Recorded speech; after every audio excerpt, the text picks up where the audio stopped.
Ang dami nagre-request sa inyo mag-Hanabi daw ako ulit. Ayan pala yung total matches ko palang kay Hanabi, 282 matches na merong 74% win rate. And solo RG lang yan, wala akong ka-5 man tropa.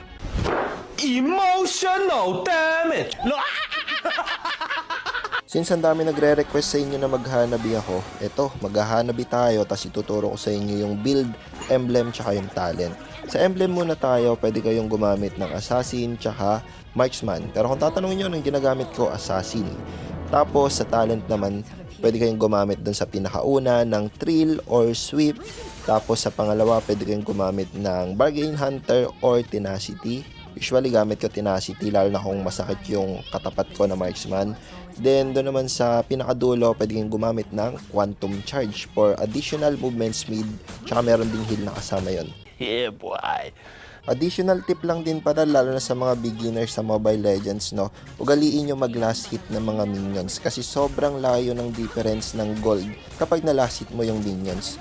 Tapos kapag alam mo yung kakayahan ng hero mo, kayang-kaya mo makipagbalagbagan. Partida nga, tumama yung second skill ko kanina, diba? Pero mapapatay natin yan. Ayan, oh, diba? Ang galing! Ang galing! Regarding naman sa itemization, tropa, different perspective kasi tayo dyan. Pwede yung itemization ko is mali sa iba. Pero kung tatanungin nyo ako paano ako mag-itemization kay Hanabi, first build ko talaga dyan is yung Magic Blade. Bukod sa butsa, yung Magic Blade kasi kung di nyo alam, recipe ng Rose Gold yun. Ang laki kasing bagay yon kapag na-build mo yun kay Hanabi. Kumbaga mamamaximize mo or mas magagamit mo ng maigi yung passive niya. Kasi every time na maglo-low ka, kapag available yung passive ng Magic Blade, magkakaroon ka ng additional shield. Then yung shield na yun is magpro-provide din sa'yo ng immune sa mga CC kasi yun yung passive ni Hanabi. Pagkatapos kong i-build yung Magic Blade, isusunod ko naman doon, rekta ako sa corrosion kasi sobrang ganda ng corrosion. Bukod sa attack speed, meron din yung adaptive attack. Kaya pag nabuo mo yung Magic Blade na meron kasamang corrosion, abay napakasakit ng Hanabi mo. Tapos napakakunat pa, napakahirap patayin. Pagdating naman sa full build ni Hanabi tropa, 4 talaga yung priority ko na hindi nawawala. Pinakauna dyan, syempre yung Rose Gold Meteor na paliwanag ko na sa inyo kung bakit. Kasi mas mamamaximize mo yung passive ni Hanabi pag meron kang Rose Gold Meteor. Tapos yung tatlong item yung tinatawag nilang Trinity build. Kung di mo pa alam yung Trinity build, sasabihin ko sa'yo. Ito yung Corrosion, Demon Hunter, tsaka yung Golden Staff. Tapos syempre, kailangan nating meron tayong boots. Usually, ang ginagamit ko is top boots. Sa pinakahuling item naman is situational na.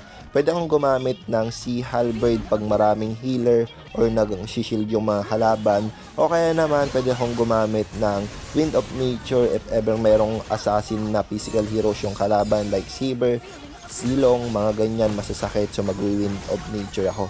So, pwede rin ako mag-Malefic Roar kapag 2 to 3 heroes ng kalaban is sobrang tanky. So, yun yung mga situational items na ginagamit ko sa panghuli kay Hanabi. So, sana nakatulong tong video na to at panoorin yung buo to kung paano ko ginagamit si Hanabi. At huwag nyong tutularan yung core namin dito kasi hindi marunong umikot. Kapangit ng ugali mo! Siya nga pala tropa, pwede nyo maklaim to libreng avatar border. Kailangan nyo lang 15 watermelon.